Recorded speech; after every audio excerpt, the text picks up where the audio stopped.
تجھے حیا کوئی نہیں آتی، تو مغربی تہذیب کے پیچھے پڑ کر، اپنی مستیوں میں پڑ کر اپنی زندگی کو آزادانہ زندگی سمجھتا ہے۔ اس زندگی کا تو مالک نہیں، مالک کوئی اور ہے۔ آؤ عہد کرو، سینے پر دل پر ہاتھ رکھ کر فیصلہ لو، ہم کامیابی چاہتے ہیں تو آؤ، گھر میں سکون چاہتے ہو تو آ جاؤ، خاندان میں سکون چاہتے ہو تو آئیے، اولاد میں سکون چاہتے ہو تو آ جاؤ، میں بتاتا ہوں آؤ، ماں باپ کے لیے سکون چاہتے ہو تو آؤ، میاں اور بیوی کو ان راہوں پر ڈالو، ان راستوں پر چلاؤ جو سرکار دو عالم صلی اللہ علیہ وسلم نے امت میں میاں اور بیوی کو تحفے میں دی۔ کوئی خاوند اچھا ہو ہی نہیں سکتا کہ جب تک اپنی بیوی کو سکون اور اطمینان کی زندگی نہ دے دے۔ ارشاد فرما محبوب کریم صلی اللہ علیہ وسلم نے، مشکاۃ شریف کی حدیث ہے، ان اکمل المؤمنین ایمانا احسنهم خلقا والطفهم باہلہ، سب سے زیادہ کامل مومن وہ ہے جو اخلاق میں اچھا ہو اور اپنے بال بچوں کے لیے نرم مزاجی رکھنے والا ہو، نرم خو۔ ذرا غور کریں کہ آپ صلی اللہ علیہ وسلم نے کس انداز سے خاوند کو اپنا فرض یاد دلایا۔ دیکھو گھر میں چڑچڑاپن اور سخت دلی اور تنگ خو اور بد مزاجی ہونا قطعاً اللہ کے رسول کو پسند نہیں ہے۔ تم اگر سب سے اچھا انسان بننا چاہتے ہو تو سب سے اچھا خاوند بنو۔ سبحان اللہ۔ سب سے اچھا خاوند وہ ہوگا جو غصہ کو پی جائے گا۔ سب سے اچھا بننا چاہتے ہو تو غصہ کو پینا سیکھو، حلاوت پیدا کرو۔ اپنی طبیعت کے خلاف کوئی کام بیوی سے ہو جائے، اس کی ڈنڈے سے مرمت کرنے نہ بیٹھ جاؤ، بلکہ اپنے دل سے فیصلہ لو کہ میں نرم دل ہوں اس کے پتھر دل ہوں، بلکہ نرم خو، نرم مزاجی، نرم رویے سے بیوی کو سمجھاؤ۔ اس سے گھر کے ماحول میں محبت آئے گی، آشتی آئے گی، امن آئے گا، شانتی آئے گی، ایک دوسرے کا احترام آئے گا، ایک دوسرے پر اعتماد پیدا ہوگا، اور سب سے بڑھ کر یہ ہوگا کہ زندگی نہایت خوشگوار گزرے گی جو مستقبل کے لیے روشنی اور بہتری کی ضامن ہوگی، ذمہ دار ہوگی، ضمانت دار ہوگی۔ ارشاد فرما محبوب کریم صلی اللہ علیہ وسلم نے، ان لزوجک علیک حق، تم پر تمہاری بیوی کی ذمہ داری ہے، فرما تم پر تمہاری بیوی کا بھی ضروری حق ہے۔ یہ ارشاد مختصر ضرور ہے مگر اس میں خاوند کو بیوی کے حقوق کا اجمالی نقشہ دے دیا۔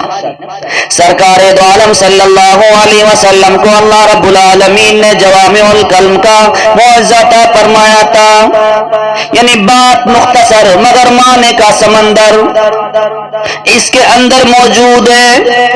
اس ارشاد گرامی میں بھی آپ صلی اللہ علیہ وسلم نے نہایت جامعیت سے خاوند کو ہدایت نامہ جاری فرما دیا، اور وقت تمہارے سامنے رہے، فرمایا تم گھر میں ہو، تم دکان میں ہو، تم فیکٹری میں ہو، تم سفر میں ہو، تم حضر میں ہو، تم دسترخوان پر ہو، تم احباب کی محفل میں ہو، یہ یاد رکھو کہ تم پر بیوی کی بھی کوئی ذمہ داری ہے، بیوی کا بھی تمہارے اوپر کوئی حق ہے۔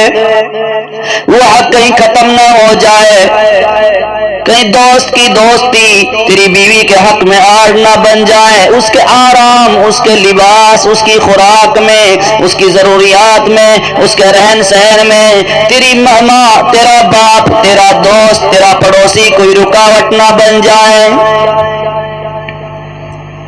جس طرح تم سب کچھ اپنے لیے چاہتے ہو اور کرتے ہو، اسی طرح اپنی بیوی کے لیے بھی کیا کرو۔ کیوں؟ اس لیے ان لزوجک علیک حق، اس کے حقوق، بیوی کے حقوق کی ادائیگی میں کوئی خیانت پیغمبر اسلام کو برداشت نہیں۔ بیوی کے حقوق کی ادائیگی تمہارے فرائض میں شامل ہے۔ جو لوگ تہذیب یورپ میں عورت کو بلند مقام پر دیکھ رہے ہیں انہیں معلوم ہی نہیں، تہذیب یورپ تو عورت کے حقوق کو چھینتی ہے، تحفظ نہیں دیتی، سکون نہیں دیتی۔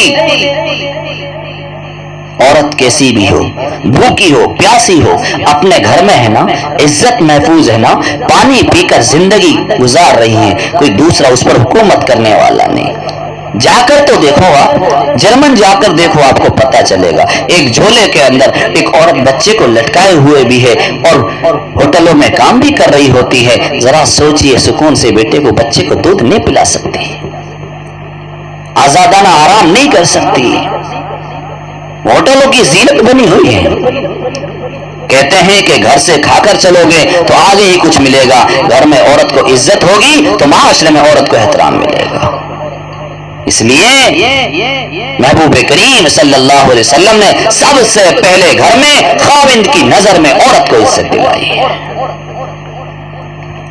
سرکار دو عالم صلی اللہ علیہ وسلم نے ارشاد فرما دیا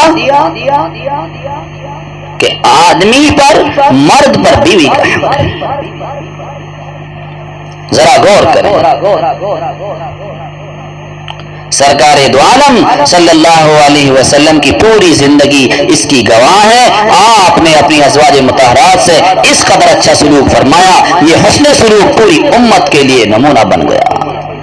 اس سے معلوم ہوا بہترین شخص وہ ہے جو اپنی بیوی کے لیے بہترین ہو اور اس کے حقوق کی پوری نگہداشت و حفاظت کرنے کے ساتھ ساتھ حقوق کی ادائیگی کا بھی پورا خیال رکھتا ہو، پوری طریقے سے بیوی کے حقوق کی ادائیگی کرتا ہوں۔ اس لیے میرے بھائیوں، اپنی ذمہ داریوں کو سمجھیں۔ ذرا میں حدیث مبارک آپ کے سامنے پیش کر دوں، ذرا غور کریں کہ میرے محبوب صلی اللہ علیہ وسلم نے ارشاد فرمایا، حضرت موسیٰ ابن عمران علیہ السلام نے اللہ تعالیٰ کی بارگاہ میں سوال کیا، عرض کیا کہ میرے رب، آپ کے بندوں میں آپ کے نزدیک زیادہ عزت والا کون ہے؟ اللہ تعالیٰ نے ارشاد فرمایا، جو بدلہ لے سکتا ہو اور پھر بھی معاف کرتے، بدلہ لینے کی طاقت ہو۔ آپ کے ذہن میں بات آ رہی ہوگی، بیوی ظلم کر دیتی ہے، بیوی خطائیں کر دیتی ہے۔ ذرا غور کریں، حضرت عبداللہ ابن عمر رضی اللہ عنہما سے روایت ہے کہ ایک شخص نبی کریم صلی اللہ علیہ وسلم کی خدمت میں حاضر ہوئے اور عرض کیا، یا رسول اللہ، میں اپنے خادم کی غلطی کو کتنی مرتبہ معاف کر دوں؟ آپ صلی اللہ علیہ وسلم خاموش رہے۔ انہوں نے پھر وہی عرض کیا، یا رسول اللہ، میں اپنے خادم کو کتنی مرتبہ معاف کر دوں؟ ارشاد فرمایا محبوب کریم صلی اللہ علیہ وسلم نے روزانہ 70 مرتبہ۔ ذرا غور کرتے ہیں، جو آپ کی زندگی کی حفاظت کی ذمہ دار ہو، آپ کے گھر کی پہرے دار ہو، آپ کے بچوں کی خدمت گزار ہو، اس کو آپ کتنے مرتبہ معاف کر سکتے ہو؟ ذرا سوچیں۔ میرے محبوب نے غلام کے لیے، خادم کے لیے، ایک خادم کے لیے حکم دیا کہ اس کو 70 مرتبہ معاف کر دے۔